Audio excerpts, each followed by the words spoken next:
नहीं सोचा था। और शायद मनोज के इस शोहरत के चमचमाते सितारे पर कालिख कभी लगती ही ना अगर अमिताभ बच्चन न होते।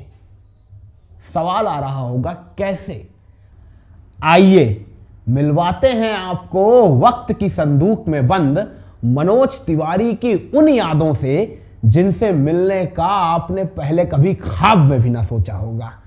पहले पहल तो याद आती हैं बरस 1971 के दूसरे महीने की पहली तारीख के रोज बनारस के कबीर चौरा अस्पताल की वो तस्वीरें जब बिहार के कैमूर जिला निवासी चंद्रदेव तिवारी के घर जन्म हुआ था मनोज तिवारी का।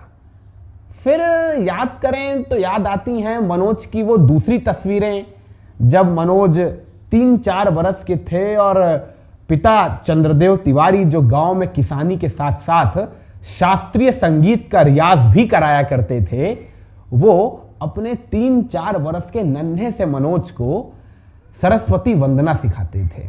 फिर याद करने पर याद आती हैं मनोज की वो तस्वीरें जब मनोज तीसरे दर्जे में पढ़ाई किया करते थे। गांव की पगडंडी पर पीपल के पेड़ के नीचे मास्टर जी पाठशाला लगाते थे और तीसरे दर्जे में पढ़ने वाले मनोज तिवारी सरस्वती वंदना गाकर पाठशाला की प्रार्थना कराया करते थे।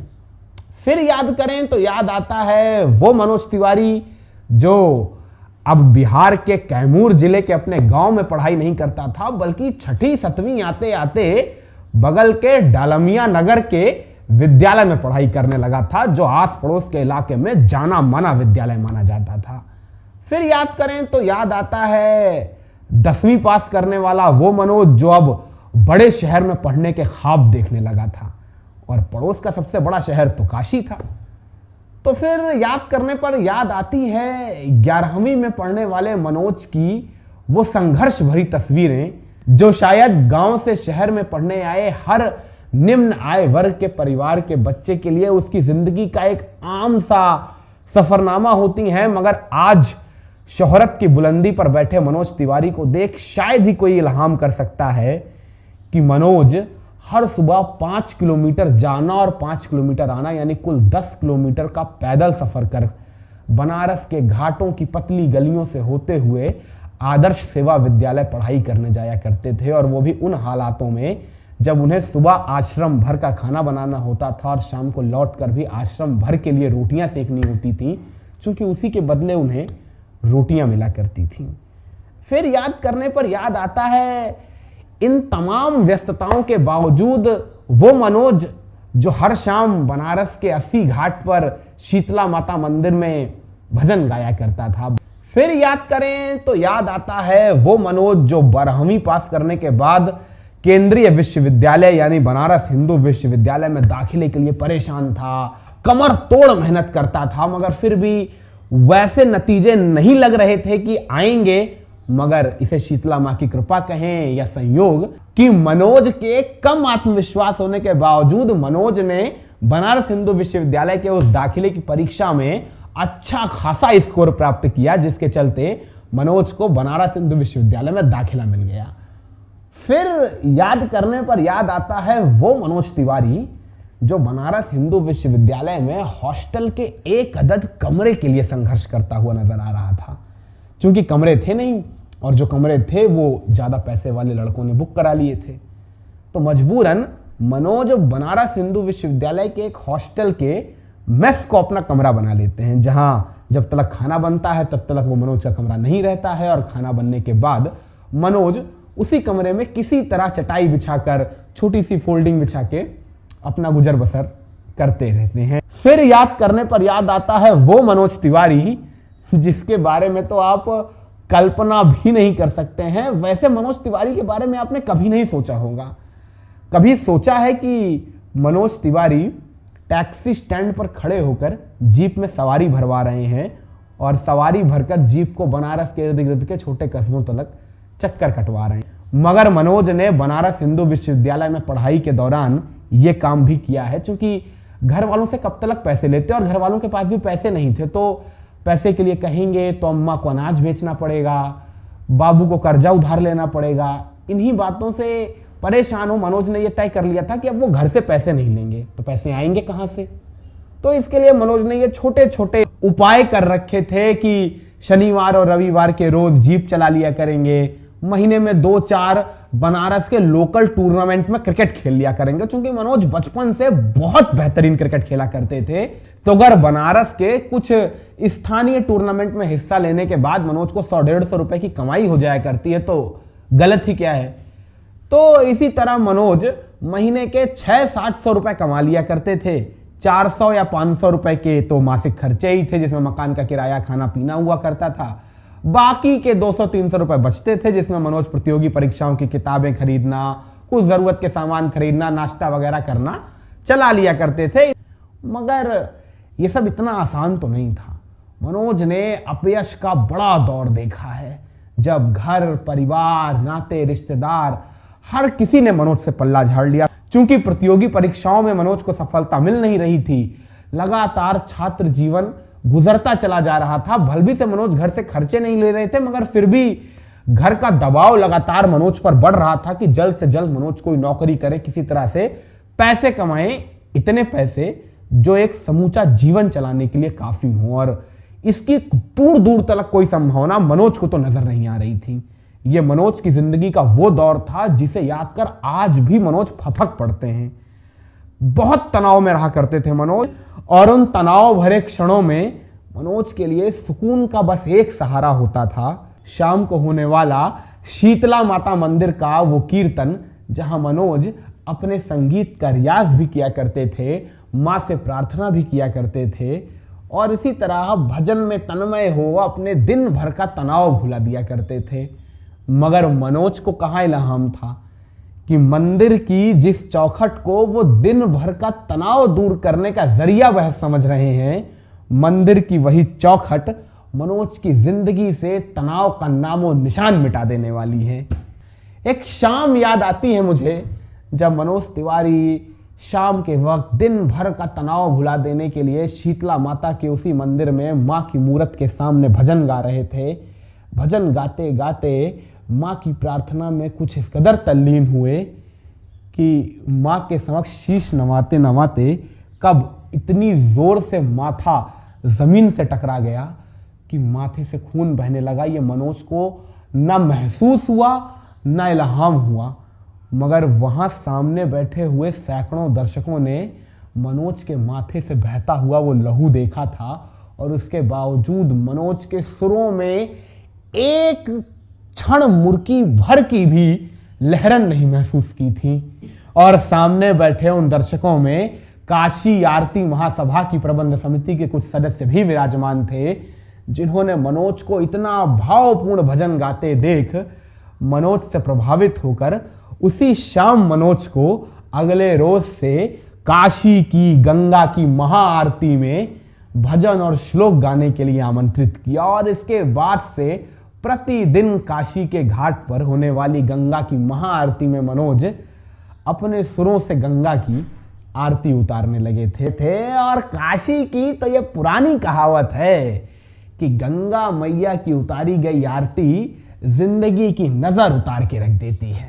ये कहावत सुनी तो मनोज ने भी कई दफा थी, मगर इतनी जल्दी इस कहावत का अपनी जिंदगी पर तजुर्बा होने लगेगा, इसका तो मनोज को भी नहीं यकीन था। देखते ही देखते काशी के 80 घाट पर गंगा की आरती उतारने वाले मनोज के लिए काशी के इर्द गिर्द के इलाकों में जगरातों और कीर्तनों के प्रस्ताव आने लगे। चूंकि जाहिर सी बात है, जो लड़का काशी के घाट पर खड़े होकर गंगा मैया की आरती उतार सकता है, उसकी गायकी पर तो किसी को संदेह था नहीं। तो बस देखते ही देखते आहिस्ता आहिस्ता गंगा की आरती उतारने से शुरू हुआ मनोज की संगीत यात्रा का यह सुरीला सफरनामा काशी और उसके इर्द गिर्द के इलाके में मनोज के भजनों की खुशबू बिखेरने लगा। और आपकी जानकारी के लिए बता दूं, यह वही दौर हुआ करता था जब समूचे हिंदुस्तान में गुलशन कुमार अपने नए संचार माध्यमों के जरिए भक्ति की नई अविरल धारा बहाने में जुटे हुए थे, जिसके लिए गुलशन कुमार और उनकी कंपनी टी सीरीज देश भर के अलग अलग हिस्सों के भजन गायकों के ऑडिशंस लिया करती थी। जब ये बात मनोज के कानों में पड़ी तो मनोज ने तय कर लिया कि वो भी दिल्ली जाकर टी सीरीज की कंपनी में अपना ऑडिशन देंगे। 3 साल तक मनोज दिल्ली में लोधी रोड की एक पुरानी सी हवेली की बरसाती में रह के किसी तरह गुरुद्वारों के लंगर खाकर, आश्रमों के भंडारे पर गुजारा कर टी सीरीज की कंपनी में ऑडिशन देते रहे और अंततः 3 बरस के बाद मनोज तिवारी का एक देवी गीत का एल्बम आता है, जिसमें स्वर हेडिंग के नीचे मनोज तिवारी नहीं लिखा होता है। वो इसलिए क्योंकि दिल्ली में आए मनोज तिवारी का नया नामकरण हो चुका था, जो नामकरण खुद गुलशन कुमार ने किया था। नाम मनोज तिवारी मृदुल, ये वो नाम था जो आने वाले वक्त में मनोज तिवारी की पहचान बन जाने वाला था, क्योंकि मनोज तिवारी मृदुल के नाम से आए इस पहले एल्बम ने ही समूची हिंदी पट्टी में तहलका मचा के रख दिया। मनोज के देवी गीत घर घर में गूंजने लगे और देखते ही देखते मनोज समूचे पूर्वांचल और बिहार का सबसे जाना पहचाना नाम बन गया। महज चंद वर्षों के भीतर बनारस के 80 घाट पर 2 वक्त की रोटी के लिए भी जूझते मनोज तिवारी ने लोकप्रियता का वो करिश्मा भी देखा, जब मनोज के नाम पर लाखों की भीड़ जुट जाया करती थी पटना के मैदान में। मगर लोकप्रियता और स्टारडम के बीच का फासला कितना बड़ा होता है, इसका इल्हाम मनोज को जाकर होता है बरस 2002 में, जब मनोज का एक एल्बम आता है जो देवी गीत नहीं था। एल्बम का नाम था पूरब का बेटा, और इस एल्बम ने समूचे बिहार और उत्तर प्रदेश की पट्टी पर दीवानगी की ऐसी इबारत लिखी कि उस इबारत ने महज मनोज तिवारी नाम के गायक को स्टारडम नहीं दिया, बल्कि शंखनाद किया मनोज तिवारी अभिनेता के उस सिनेमाई सफरनामे का, जिस सिनेमाई सफरनामे ने सबसे पहले तो हिंदुस्तान में एक मर चुकी फिल्म इंडस्ट्री को पुनर्जीवित कर दिया। याद आ रहा होगा आपको भी, वरना हम याद दिला देते हैं। बरस 2003-04 में आई मनोज तिवारी की फिल्म ससुरा बड़ा पैसा वाला। आपको सुनने में हास्यास्पद जरूर लग रहा होगा ये नाम, मगर इस नाम ने हिंदुस्तान में एक नई फिल्म इंडस्ट्री की नींव रख दी थी। वो फिल्म इंडस्ट्री जिसने कभी गंगा मैया तोहरे पियरी चढ़े हुए जैसे आइकॉनिक फिल्में दी थी, मगर इसके बाद गुमनामी के गर्त में समा गई थी। मगर मनोज तिवारी की इस एक फिल्म ने निराशा के घटाटोप अंधेरे में समाई हुई भोजपुरी फिल्म इंडस्ट्री को उम्मीदों की नई रोशनी दे दी थी, और यह तो महज शुरुआत थी। शंखनाद था मनोज तिवारी के उस यशस्वी सिनेमाई करियर का, जिसने आगे चलकर एक से बढ़कर एक सुपरहिट फिल्में देकर मनोज तिवारी के शोहरत के सितारे को दिन ब दिन, फिल्म दर फिल्म, बरस दर बरस और चमकीला बना दिया।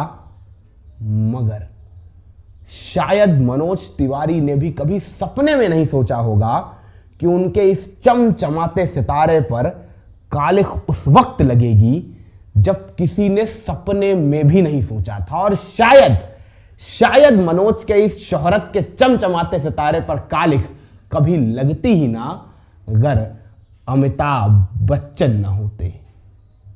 सवाल आ रहा होगा कैसे, अमिताभ ने कैसे लगा दी मनोज तिवारी के करियर पर कालिख? तो आइए दाखिल होते हैं मनोज तिवारी के सिनेमाई करियर से मनोज के सियासी सफरनामे में। बरस था 2007-08 का। मनोज तिवारी अमिताभ बच्चन के साथ एक फिल्म शूट कर रहे थे। फिल्म का नाम था गंगा। अब जाहिर सी बात है, अमिताभ बच्चन साहब का सियासत के साथ कितना गहरा याराना है ये बताने की आवश्यकता तो है नहीं, और उस वक्त तो अमर सिंह यानी भारतीय सियासत के तत्कालीन रहस्य पुरुष अमिताभ बच्चन के सबसे जिगरी यार हुआ करते थे, या यूं कह लें 2 दिल एक जान हुआ करते थे अमिताभ और अमर। तो जाहिर सी बात है, अगर अमिताभ बच्चन किसी फिल्म की शूटिंग कर रहे होंगे तो उस फिल्म के सेट पर अमर सिंह का आना जाना तो लगा ही रहेगा, और उसी फिल्म के सेट पे मौजूद मनोज तिवारी भी हुआ करते थे। जहां सेट पर आते जाते ही अमर सिंह को इल्हाम हुआ कि भाई ये भोजपुरी के जाने माने सितारे हैं और पूर्वांचल और बिहार की सरजमी पर इनका अच्छा खासा फैन बेस है और सिनेमाई चेहरों की चमक से सियासत को चकाचौंध कर देने की कला में तो अमर सिंह पहले से ही माहिर थे। तो अमर सिंह को मनोज तिवारी की इस लोकप्रियता में समाजवादी पार्टी के लिए एक सीट नजर आ गई, जिसके बाद अमर सिंह ने आहिस्ता आहिस्ता मनोज को मनाना शुरू किया और मनोज तिवारी भी ना करते हाँ कर ही बैठे। उत्तर प्रदेश और बिहार का आदमी, जहन में सियासत तो बचपन से ही पलती रहती है कि चुनाव तो लड़ ही लेंगे, तो जाहिर सी बात है मनोज को भी लगा सियासत में चमकने का अवसर है। मनोज ने भी हाँ कर दी, मगर तब अमर सिंह ने मनोज तिवारी से सीट का खुलासा नहीं किया था कि पूर्वांचल की किस सीट से उन्हें टिकट मिलेगा। बस इतना इल्हाम था कि पूर्वांचल की किसी सीट से टिकट मिलेगा और मनोज तिवारी की पूर्वांचल में लोकप्रियता चरम पर थी, तो मनोज को लगा किसी भी सीट से टिकट दे देंगे, जीत तो अपनी ही है।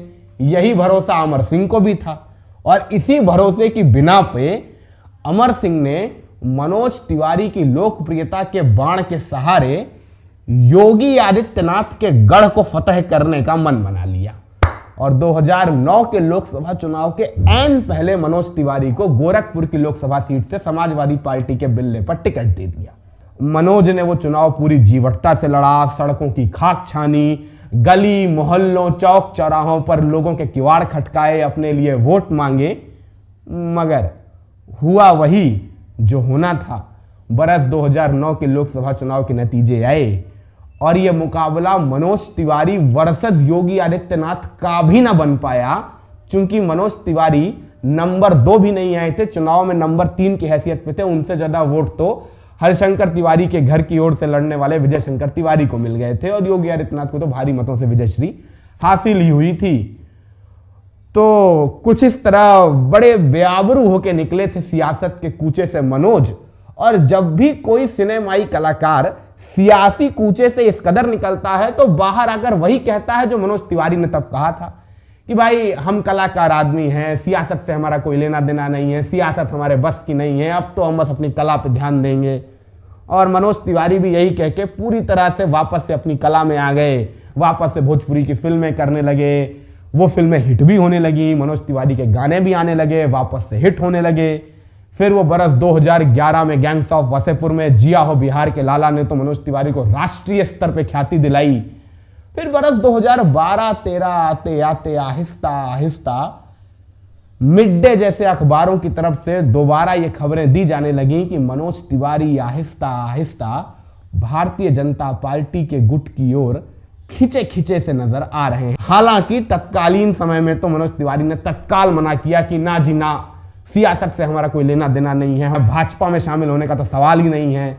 मगर आहिस्ता आहिस्ता वो सवाल उठे भी, उन सवालों के जवाब भी मिले। बरस 2014 के लोकसभा चुनावों के पहले जब मनोज तिवारी ने भारतीय जनता पार्टी की सदस्यता ली और उत्तर पूर्वी दिल्ली लोकसभा क्षेत्र से उन्हें टिकट मिला, जिस टिकट पे मनोज तिवारी ने चुनाव लड़ा और भारी मतों से चुनाव जीतकर संसद भी पहुंचे। इसके बाद बरस 2019 में भी वहीं से टिकट मिला, जीतकर संसद पहुंचे। 24 में तीसरी दफा भी टिकट वहीं से मिला और तीसरी दफा भी जीतकर कन्हैया कुमार जैसे लोकप्रिय सितारे को चुनावी शिकस्त देकर संसद का सफरनामा मुकम्मल किया है। अब जाहिर सी बात है मनोज तिवारी सिनेमाई से ज्यादा सियासी नजर आते हैं, तो फिल्मों में सक्रियता जरा कम हो चुकी है, अभिनय तो बिल्कुल ही बंद हो चुका है। हाँ, मगर गाने बदस्तूर मनोज तिवारी के नियमित अंतराल पर आते रहते हैं और अब राष्ट्रीय फलक पर भी वो गाने अपनी पहचान बनाते हैं, अपना जलवा बिखेरा करते हैं। फिर चाहे वो शाहरुख खान की फिल्म फैन में आया गाना जबरा फैन हो,